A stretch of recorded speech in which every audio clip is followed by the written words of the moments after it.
Okay, now I think I'm moving to the last section, okay? And now we ramped up. Now, at the beginning, I'm starting talking about, at the beginning I talked about the national leaders, policymakers, and then I'm talking about the political factor, and it's the determining factor in the national comprehensive power. And then I do not want to misleading you to believe everything decided by the policymaker himself. No. Policymakers are also constrained by the environment he faced. Right? Okay, in what way? Two things. First is international status. The second is the international environment, or make it simple, is international configuration. Okay, why international status is so constrained about a policymaker? For instance, and if you're richest in this class, and I'm the poorest in this class, now suddenly there's a flood in Beijing, and the university call on people to donate for the help.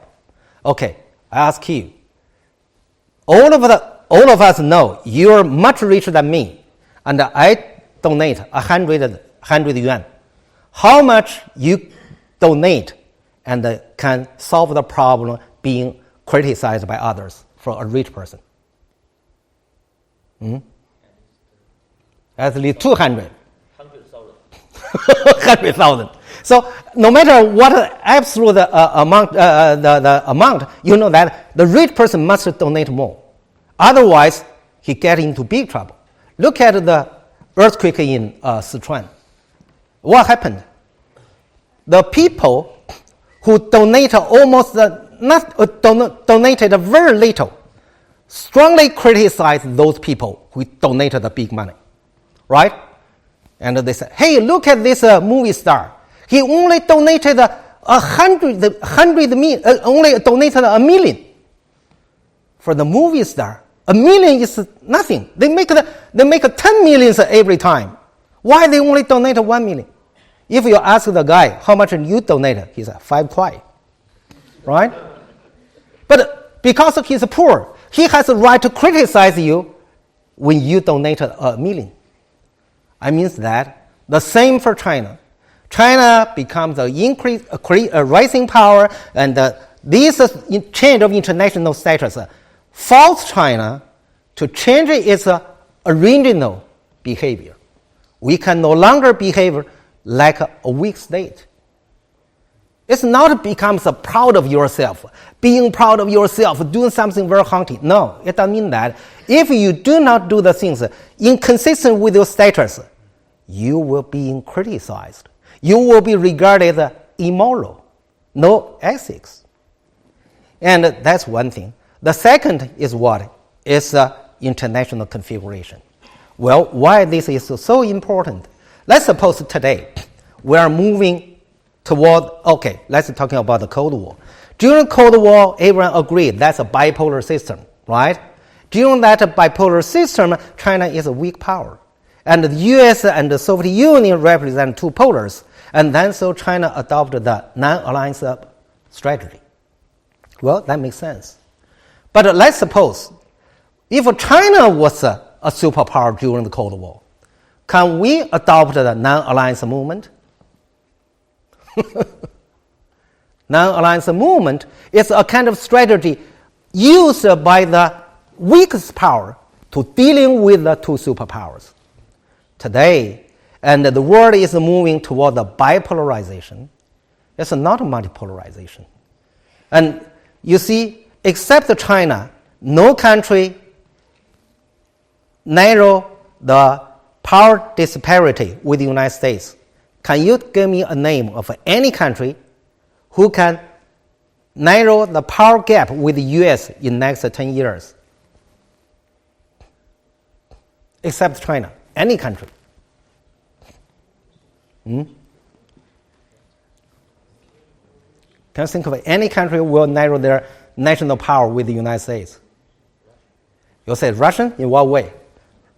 Russia is declining. He said Russia. Russia's GDP is around 2 trillion. The US is 17. And the Russian's GDP is only less than 1/8. Americans' GDP grow by 1%. Russia have to grow 8% to keep the gap unchanged. And if US keep the GDP grow at 2%, and the Russia have to grow at 16%, that's impossible. The power gap between US and Russia will be enlarged, definitely, without any doubt. The same situation with India. And India's growth is faster than the US. That's true. But India is also only less than 1/8 of the US GDP. In terms of military, the gap even further. So except China, no one can narrow its power disparity with the United States. What does it mean? It means the world moving toward the bipolarization, not multipolarization, not unipolarization. Okay, unfortunately, China will be another superpower in the world. That position will bring China a lot of trouble rather than benefits, and a lot of problems we have to deal with. So it means that this policy adjustment and not purely 100% decided by the policymaker. I mean, in this situation, and during the situation of globalization and bipolarization, and the policymakers only can make the decision by within this circle, what they can do. Okay. Now I want to wrap up these final things. Okay, let's jump. Okay, here. You see, the power status determines the national interests. And then the morality level, or the morality, or even the level or the character, which determines the leader's political leadership. And then these two things are put together, and then you can have a concern or the result of the strategy orientation. And this orientation, it doesn't mean that if the leader is very moral and adopt a very right strategy, he will definitely to win the competition. No. You're right doesn't mean that the other side will make a mistake. The other side may be even smarter than you. The other side may make the strategy even better than you. So even you make a right strategy, you still have to run the risk of failure. That's why, you see, and the failure is one of the result or alternative. And then certainly you also have the chance to win the competition, and when you achieve the goal, that means success. If the rising power achieve the goal, achieve success, he can change the international configuration, and then this is a part of the system. And if this rising power and can not only change the power structure, but also can change the international norm, the two things together will change the international order or international system. And so then we can come to this figure.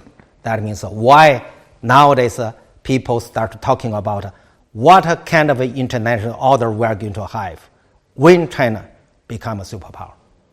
I don't know. I cannot give you a picture about it.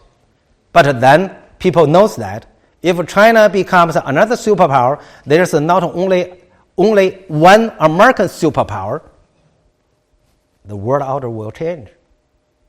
So that's the topic where. And so this conclusion, I don't think, I need to read all of them. This is just summarize what we discussed before.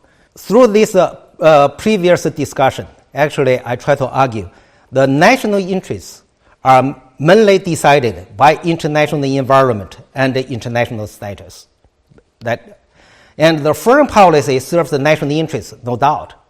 Based on this situation, and then these two conditions, and different political leaders will select different strategy to realize their national interests.